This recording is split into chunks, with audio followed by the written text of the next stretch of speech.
Welcome to another episode of Buy, Avoid or Wait for Sale, and in this video I'll be talking about Marvel's Guardians of the Galaxy, which I've completed on PS5. Now this review is spoiler free when it comes to the events of the story, but I will be adding some specific clips to demonstrate what I'm talking about. Right, let's get into it. So, in Guardians of the Galaxy, you'll play as Star-Lord as he leads his team into one disastrous situation after another, as they try to stop a force that wants to take over the entire galaxy. So, let's start off by talking about the thing that a lot of gamers were put off with before the game was actually released, and this includes myself. The characters don't look nothing like the movie versions. And because most people had never heard of the Guardians before the movies were released, that's really all they had to compare it to, especially the character models for Star-Lord and Drax. To be honest, you actually get over this pretty quickly, and you can even find costumes that make some of the characters look like the movie versions. I mean, I spent a lot of time playing as the movie version of Drax. As well as making them look different, the game actually does do a great job of character building for each of the five Guardians throughout the course of the game. You get to have conversations with each of them on the Milano, that's basically their spaceship they travel around on, to find out more about their backstory and build trust. Some collectibles you find when exploring the different planets will also be linked to specific Guardians. Now, these will end up in the rooms on the Milano for whichever Guardian it's associated with after completing a chapter, and you can start a conversation with that Guardian just by going into a room and picking up and examining the item. As someone who likes to collect PlayStation trophies on some games, but I hate having to search for collectibles to get them, this is actually something I liked, because knowing that each collectible was going to kick off a unique conversation actually gave me an added incentive to search for them. Also, as someone who didn't follow the comics, it's good to see just how in depth they went with the characters. I think the best example of this is with Drax, because they actually go into what happened when he went up against Thanos after the death of his family, and you also see him coming to terms with their death. I never expected the story to get this deep. The chemistry between the different characters is great as well, and that's due to the voice acting and a great script. There's 80s pop culture references for old deads like me, which instantly put a smile on my face as soon as I heard them. Come out to the coast, we'll get together, have a few laughs. What's that? Nothing. They'll constantly take the piss out of each other, and some things they say can be really harsh. They even have their own replacements for certain swear words, and every time they start cussing each other, you know exactly what they're saying. Rocket is the funniest of the team, and the most entertainment comes from pissing him off, which brings me to the next thing that I loved about the game, but I really wasn't expecting. Choices. You'll have to make dialogue choices during the game that actually affect your relationships with certain characters, and also determines things that will happen later on in the game. Every time this happens, you'll see a little message appear at the top of the screen. A couple examples of this are when you gain the trust of certain character in one of the earlier missions. You'll end up gaining access to locked areas later on in the game. Also, there's a retractable bridge that needs activating for you to get across in one of the missions, and choosing the easiest option will actually cause one of the Guardians to be pissed off with you for quite some time. If you don't want to see this footage, skip forward by about a minute. Too bad the controls are on the other side of the giant chasm. What do you do not have time to dawdle in this jungle? I shall hurl the creature over the chasm so he may activate the... I may activate a hole through your face! Put me down! No! He'll be fine, just curl up in a ball. What? Drax, throw him. No! Very well! Peter? It's okay, he'll land on his feet. I guess that only applies to cats. You sons of sharks! Scut-busting ass! I am not familiar with these words. Filthy grunt scum, but I think don't he's face making them up. He's scut-sluts! really pissed. You can run, you free-bagging flarkhole! At least he's not shooting at us. You missed on purpose, right? Order the beast to do its job. Rocket, come on, man! Ram it, dash face! Fix the bridge and we'll raise your cut by 5%. I want 10! Okay, deal.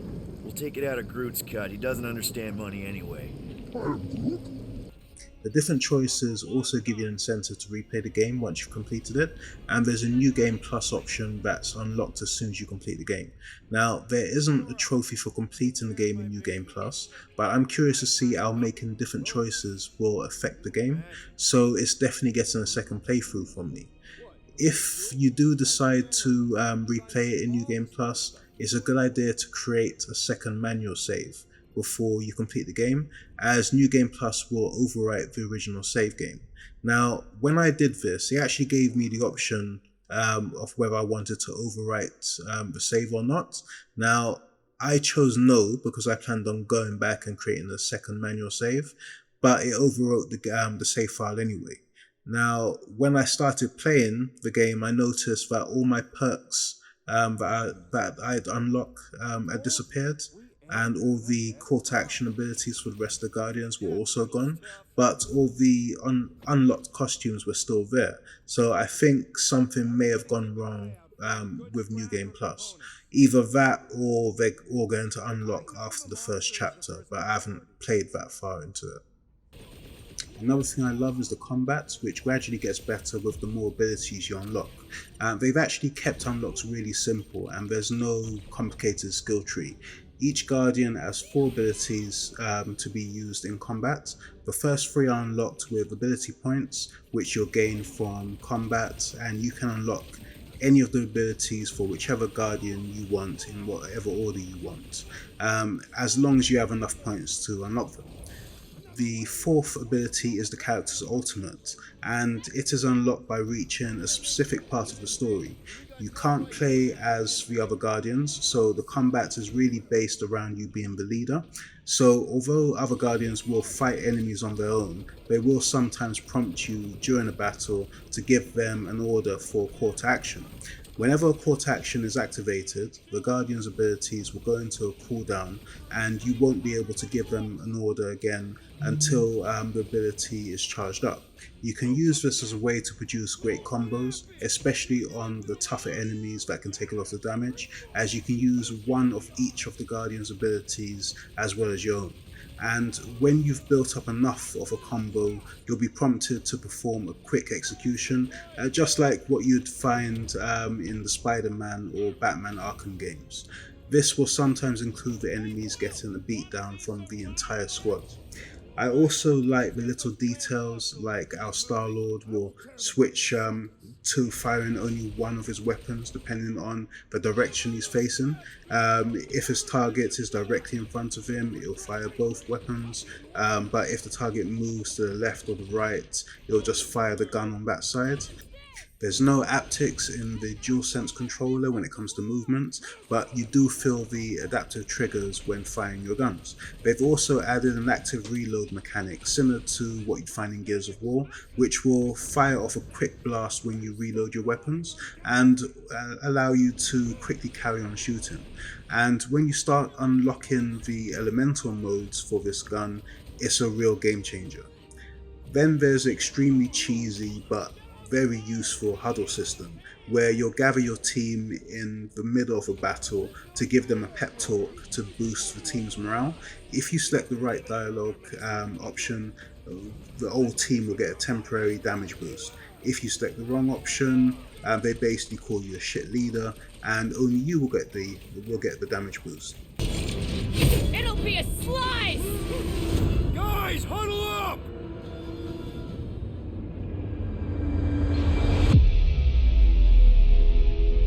What a bunch of losers! Me and Groot, we win this in our sleep. Thanos used to time me in fights like this just to make it interesting. They are no match for these blades, Peter Quill. All right, listen. This isn't our first rodeo, guys. Problem is, if we play it cocky, one little mistake is gonna bring us down. So let's get back out there, give this fight complete dedication, and make them scream. Who's with me? I am with you, Peter Quill. Bring it on! Feel it! Final stretch, people! Everything you got!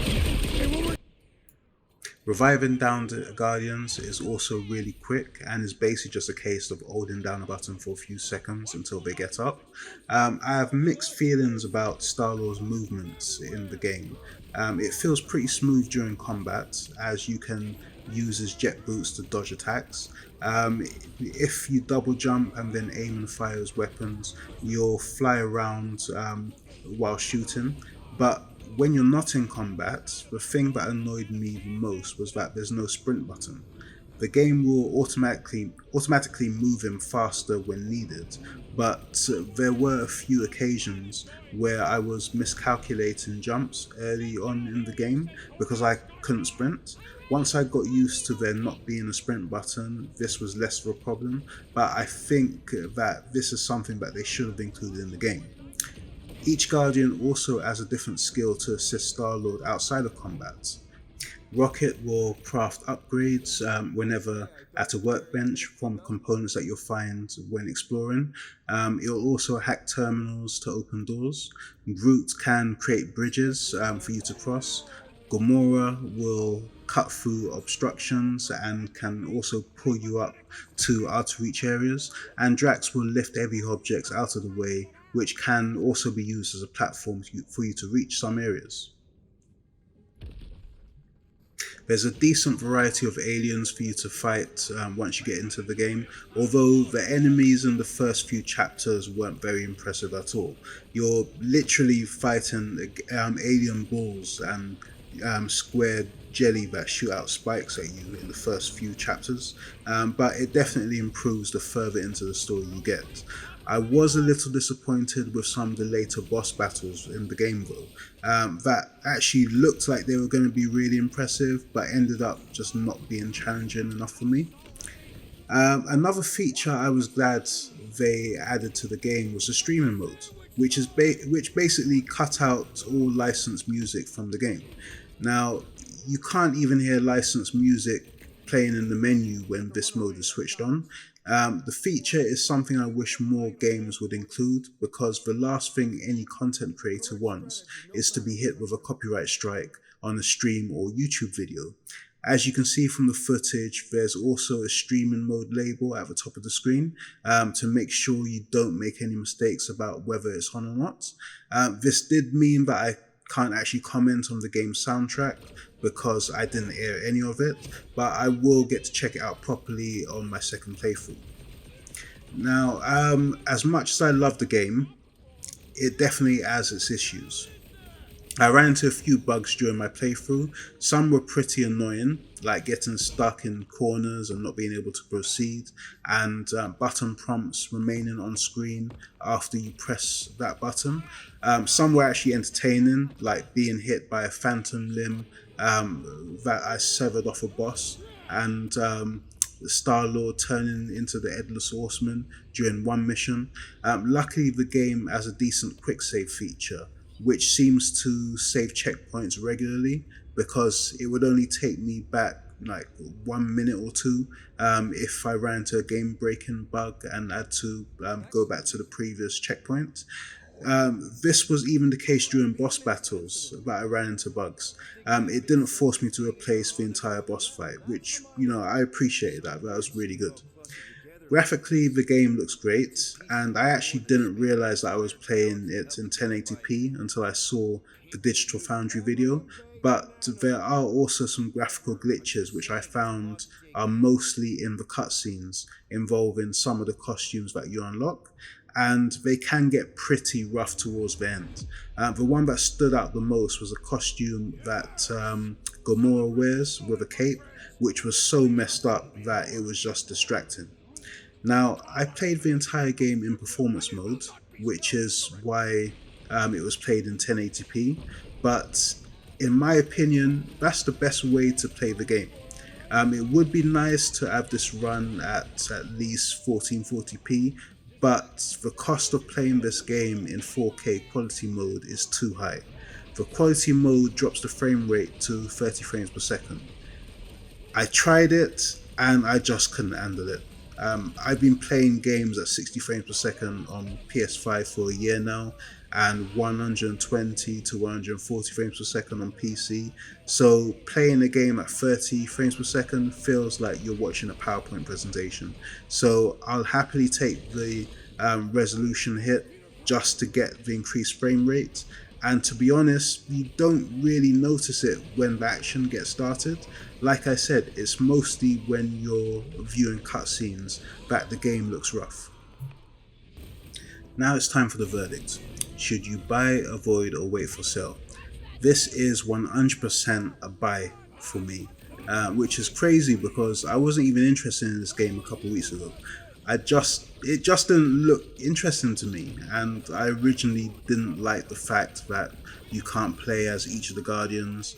I actually made the last minute decision to buy the game a few days before release, after seeing some gameplay from other YouTubers, and even then my plan was just to beat it quickly and then sell it on eBay. Then it turned out to be one of my favourite games I played this year. It's got fun gameplay and great character development. It's around the right length at around 15 to 20 hours, and the different choices adds replayability. The script was really funny and had me laughing out loud during certain scenes, and depending on where you buy it, it's not actually a full price game. I paid just under £50 for a physical edition, and I intend to beat it on New Game Plus and then hold on to it to see if they release any DLC. Basically what I'm saying is, if you like superhero games, you need to buy this game. If you're not in superhero games but you love single player games, you also need to buy this game, and I don't think that you'll be disappointed.